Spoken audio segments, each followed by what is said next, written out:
also is up front there for the Taifa Stars. Will join Samata and Suva to run riots on the defense of the Super Eagles of Nigeria.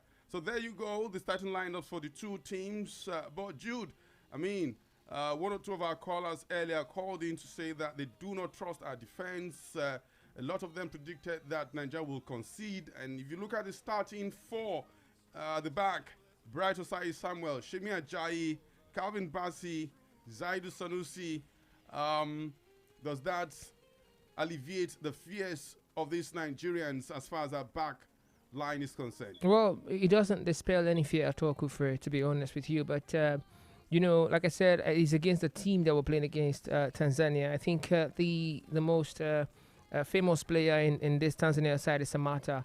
We've seen him, and of course, he played for West Ham, of course, in the EPL.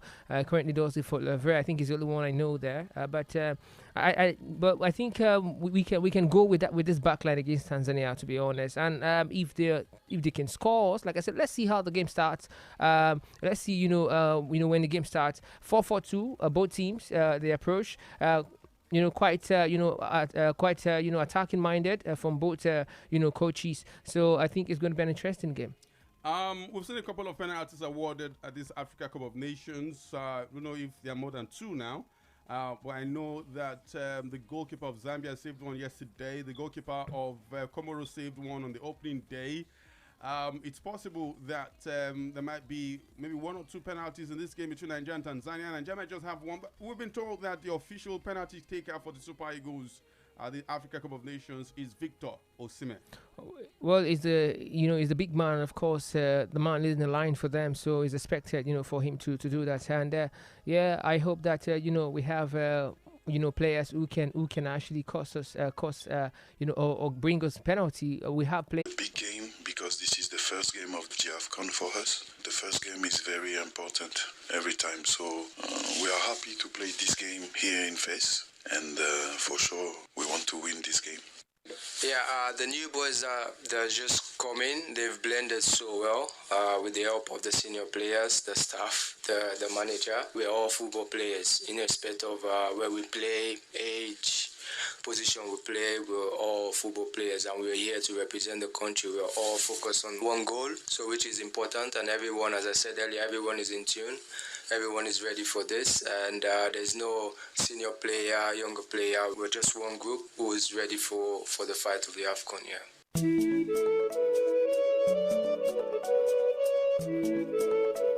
The voices of the coach and the captain of the Super Eagles talking about Eric Chell and Wilfred Ndidi before this big game. The first group game for the two teams out of Group C, the 35th edition of the Africa Cup of Nations in Morocco. Jude, this first game is very important. Whether we are playing against the Chels or we're playing against Morocco or it's against Tanzania, as the case will be in a couple of minutes. And it's very important for you to win your first game. We saw what Senegal just did earlier, beating Botswana by 3-0. That is them laying down the marker for DR Congo, Benin Republic, and other teams that they will face in their quest to winning the latest Africa Cup of Nations title. And it is left to be seen the kind of passion, the kind of tenacity that the Super Eagles players will exert on this game against Tanzania. Yes, you're right there, Kufre.